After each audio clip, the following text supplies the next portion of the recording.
Hello, everyone, and thank you so much for joining me for Daily Spark. You guys know who I am. I'm Dr. Angela Butts-Chester, and you know what I like to do on my show. Say it with me.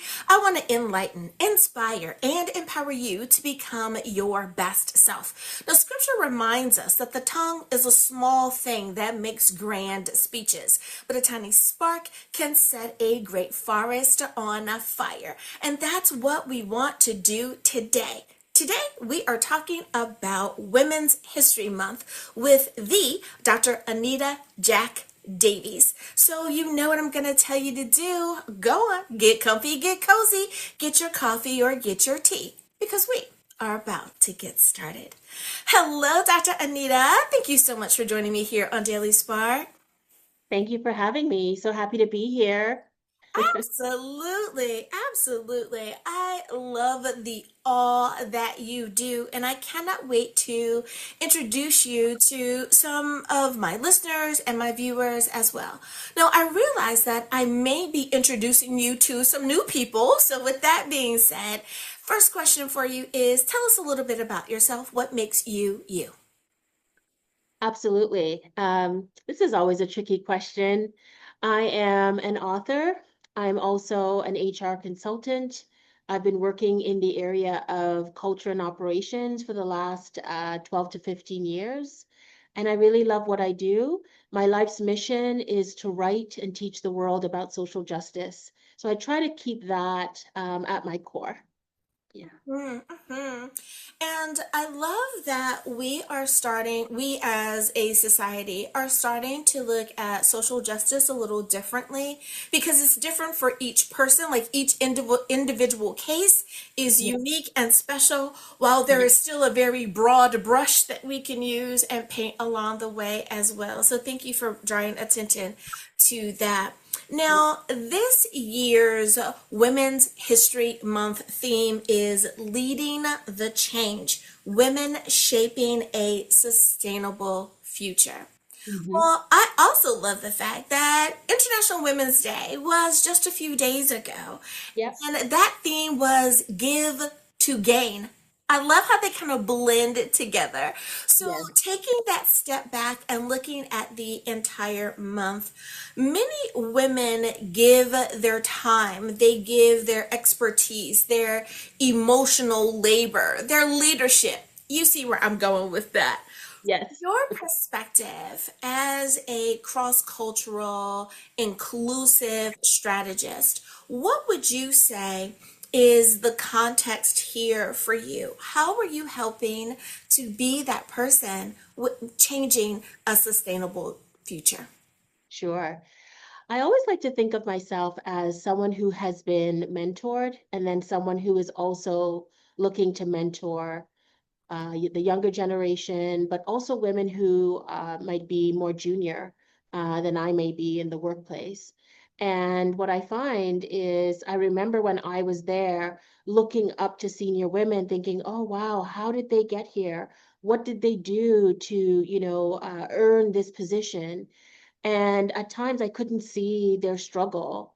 And now that I am the senior person, I'm able to look back and say, oh, I will take the time to get to know this person. I will take the time to say, hey, is there anything that I can help you with? And sometimes it's as simple as a recommendation letter, or it could be, I had someone say to me recently, can you please be my mentor?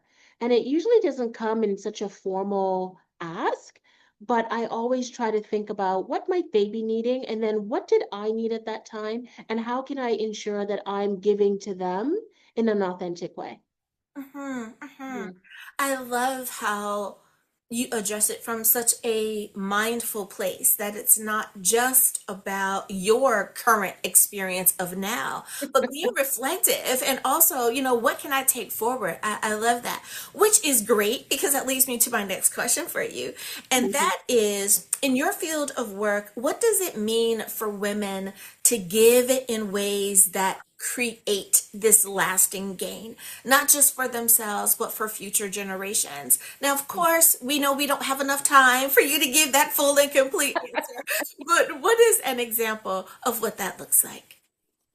Sure. I think it's important for women in the workplace and everywhere to always think about the fact that wherever we are creating value. So I like to think about it as if this person wasn't here, what would the void be?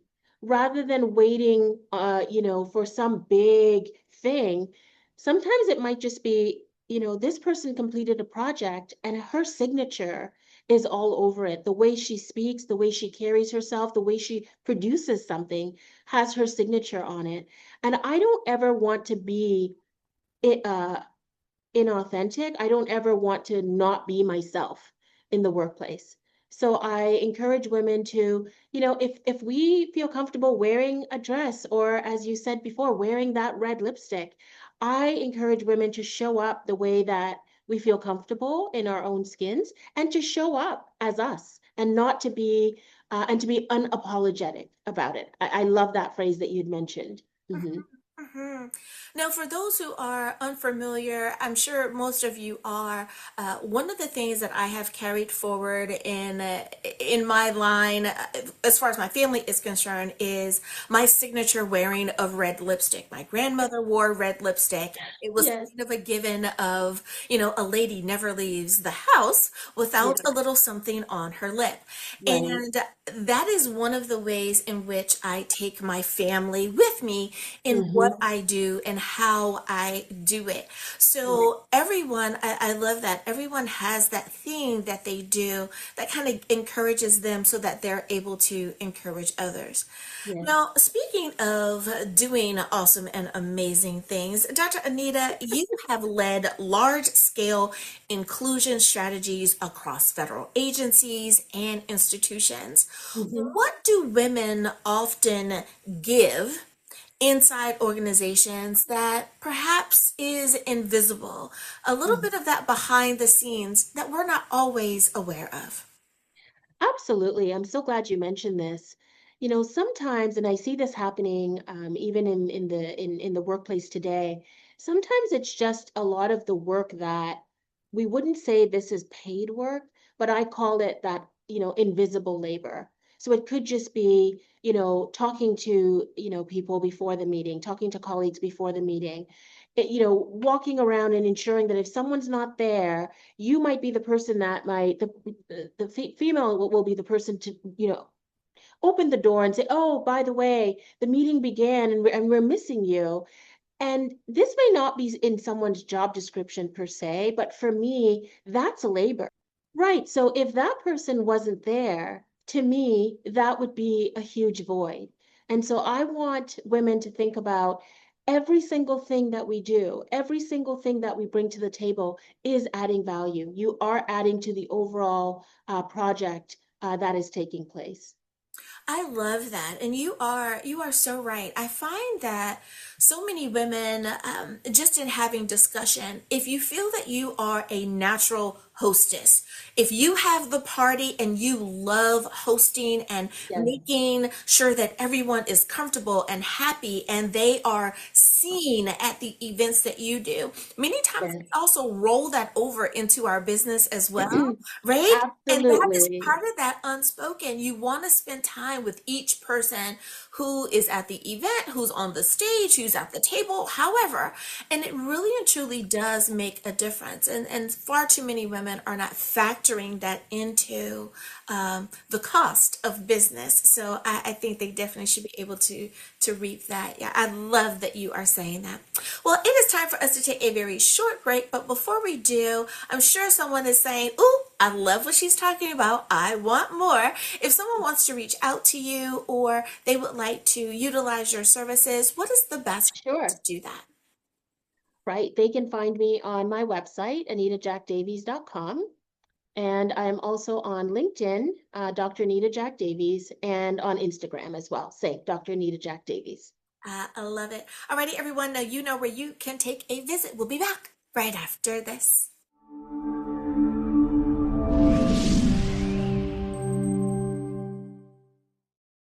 Hi, do you have something to share? Be a guest. Want to sponsor an episode? Visit drangela.chester.com. Thanks again for watching Daily Spark TV. We are back. Thank you so much for joining me for Daily Spark. Dr. Anita, I want to ask you about, you mentioned that you are an author, and I want to Mhm. ask you about your book. I love that it is one that wasn't just written for the sake of saying, hey, you guys, did you know that I also have a book about that? But instead, this is really one that talks about loss, it talks about belonging, it talks about women, it talks about connection. Can you tell us about this book of yours? Yes, absolutely. Thank you so much for the opportunity. The book is called Lawrencia's Last Parang on Loss and Belonging as a Black Woman in Canada. I was born in Toronto, but my family is from a place called Trinidad in the Caribbean. And I was actually raised by my grandparents because my biological mother had me as a teenager and couldn't take care of me. So my grandparents said, well, she's born already, so we might as well step in. And that was one of the best things and most loving things that they could have done. So when my mother, who's actually my grandmother, passed away, Lawrencia, I was distraught, as so many of us are when we lose a mother or a significant other in our lives. And I said to my father, I said, what am I going to do now that she's gone? And I promised him that I would actually write a book about our lives and her life. And, I said it and I didn't really think about it. And on his deathbed, he says to me, whatever happened to that book about your mother? And I was like, oh my God, oh my goodness, I hadn't been doing anything. And I promised him then that I would write that book. And 10 years later, I actually published the book. And other than my daughter, Kennedy, I would say that that book is one of the most important things that I've done in my life because her legacy lives on. When I see the book in Russia and in Japan and in Brazil, and I see the picture on the cover, I think, oh, now the world gets to love her the way I love her. And that makes me feel better. Oh, that is such a wonderful story. And kudos to Papa for asking about the book, right? I firmly believe that everything happens in God's perfect timing, even though sometimes it seems like in our world it may be too early or too late. It absolutely is the perfect time. And what a great way of, like you said, keeping her legacy alive, introducing her to new people. And what I find is that we are able to inspire people even if we're unaware of it. Like we may never talk to the people who read our books, but Right. there's someone somewhere going, man, that was such a good, so Thank you. glad that you followed through and decided to share her with the rest of the world. That great job there. Thank you. Now, you talk about inclusion as well as representation, and I love that you focus on, let's call it belonging, because Hmm. we don't always have the same thing that makes us the same. Like, it's not always about being a woman, it's not always about the workplace, but it could be belonging in that it's a country Yes. or a Yes. territory, right? What is the difference for you, and Mhm. why does belonging create such a long-term gain when we Yes. think about it? I think belonging is really important. I think for a long time, especially when I was growing up, we went to work, but belonging wasn't something that was automatic because I remember listening to my older aunts and uncles and them coming home and talking about stories where they were sort of watching other people, get the promotions. They were watching other people take part. And I think today, given all the gains that we've made, belonging now means that I get to come to the table. The table's not, it's not always an open invitation. Sometimes, as we know, we might have to, invite ourselves, but it's coming to the table knowing that I'm going to make a contribution. And belonging for me is, when we are making decisions about where this agency is going, where this organization is going, do I have a voice? When we think about who might be promoted, am I a consideration? I may not have the qualifications today, but am I being mentored as someone who could possibly be there? And for me, that's the difference between how we look at belonging now and how we might have looked at it in the past.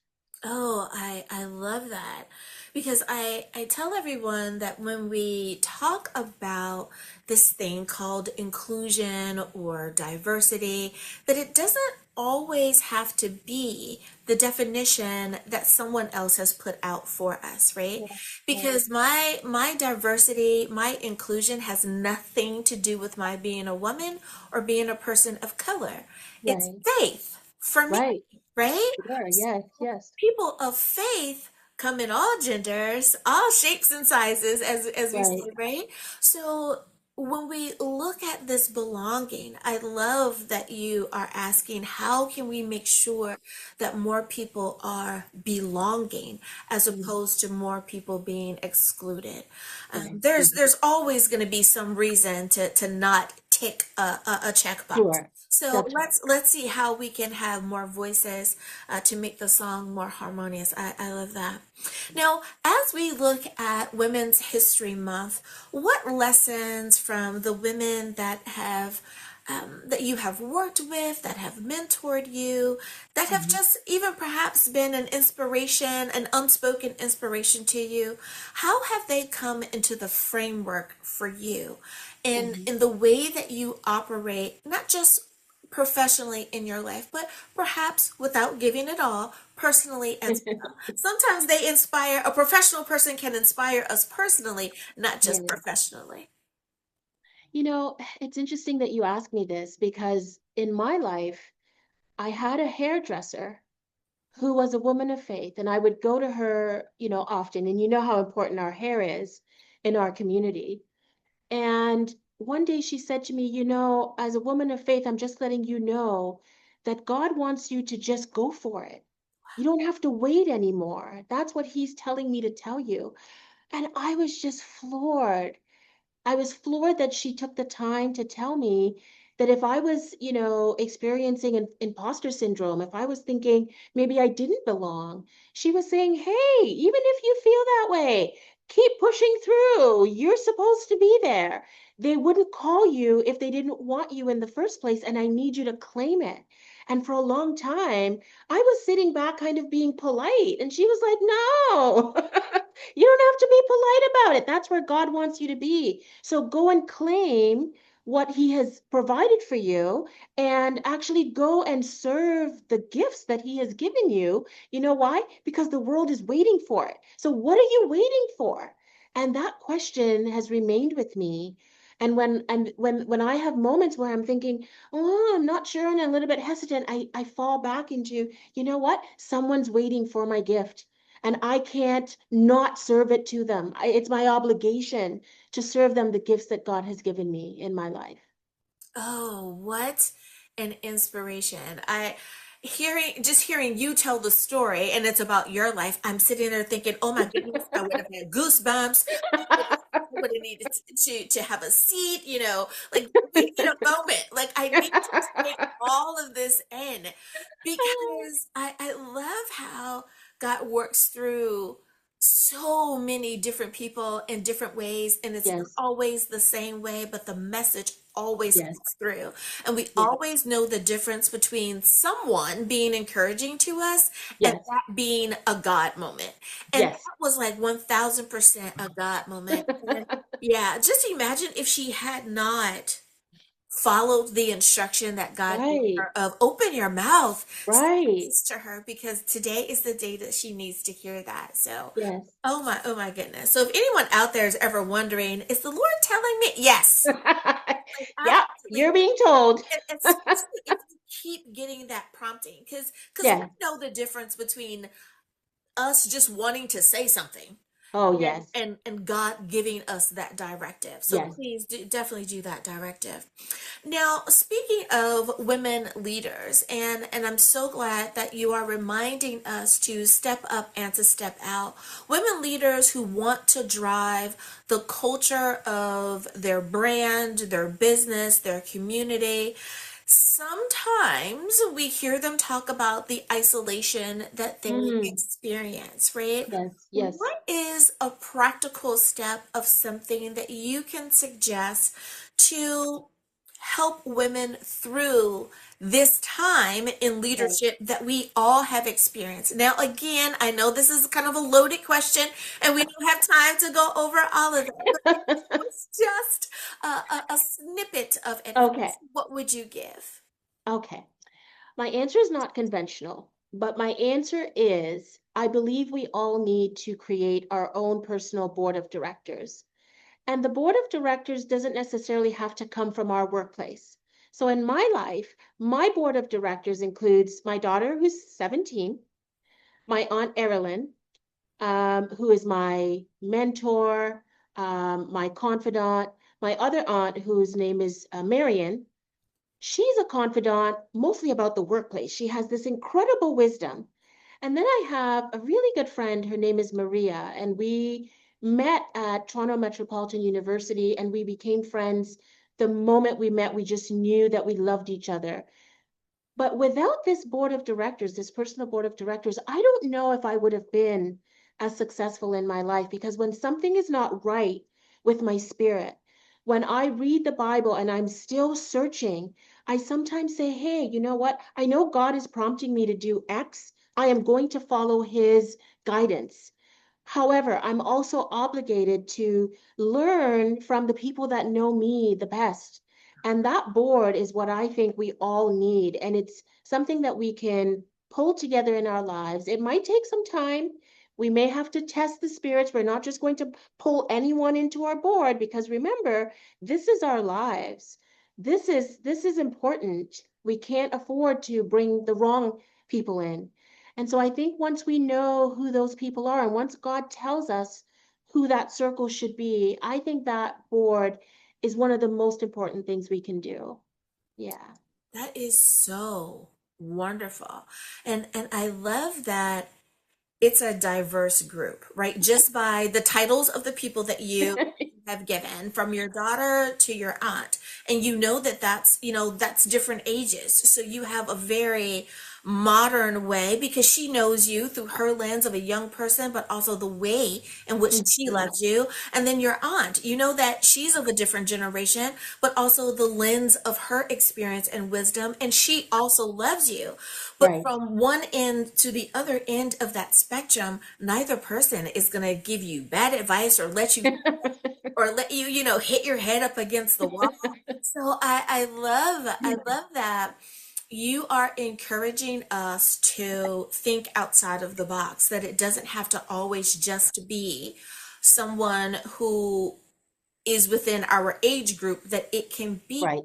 a mix of people and be Yes. able to get that full rounded experience. I love that. Now, one last question for you. Sure. Now, in that spirit of women leading the change and us providing a way for a sustainable future, what do you believe women stand to gain over, let's say, a 5 year or 10 year period? Is there anything that you think that we are all collectively moving toward? I would like to say we need to move towards trusting our voices. Today, in a meeting, a board meeting for our senior leadership team, one of my managers, she was in charge of, we're having a staff appreciation day, and she was in charge of ordering, doing the catering. And my president said, you know what, that's not, I don't think you're doing it the right way. And she pulled me aside and she said, you know what, AJ, he's wrong. I've hosted many parties and I know how much to order. And I said, you know what?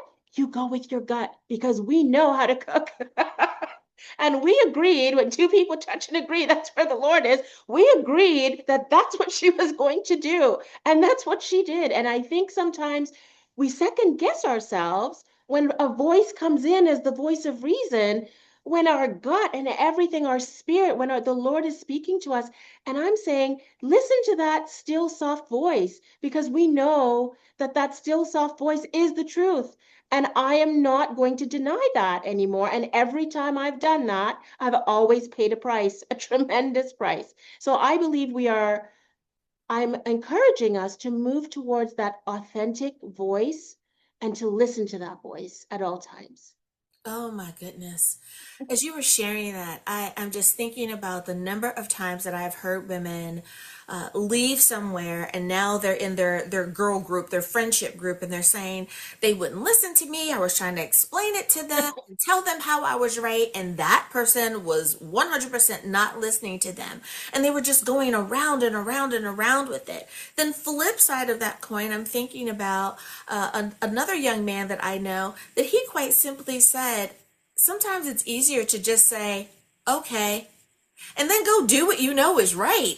Like that person, if you just say, okay, they're going to leave it alone. They're going to drop it. But Yes, if God has given you, and he is definitely a spirit-led individual. If yes. God has given you, like you said, that direction, Mm-hmm. why am I wasting my time trying to 100%. convince them when I already know what God has told me to do? And Mhm. each time I say, you're a wise young man there. Good job. Good job. So it is so encouraging to hear someone say, trust what God has placed inside of you. Your Yes, discernment is there for a reason. I love yes. it. I love it. Dr. Anita, I have enjoyed my conversation with you today. Thank you so much for coming on and spending some time with us here. We are talking for Women's History Month, but let's be honest, women are making history all throughout the year. So whenever someone hears this, sees this, watches this, we want to encourage them and know that we are there for them. If someone wants to reach out to you, what is the best way that they should do that? They can reach out on my website, and that is anitajackdavies.com. And they can also find me on Instagram, or they can find me on LinkedIn. And I'm quite active and I do get back, yeah, to everyone. I love it. Of course, it's available here on the screen and in the description. And your book, of course, is available on Amazon and wherever books are sold. So everyone, please take a moment to check that out. Dr. Anita, thank you so much for being a guest here today on Daily Spark. Thank you so much for having me. Been lovely. Thank you. Absolutely. And listeners, viewers, thank you for spending some time with me here today as well. You could have been anywhere and you chose to spend it with me today, and I thank you for doing so. As always, may the Lord continue to shine his face upon you. May you receive his grace and his mercy in all that you do. Until next time, everyone, remember that you are blessed in the Lord. Have a great day, everyone. Bye-bye.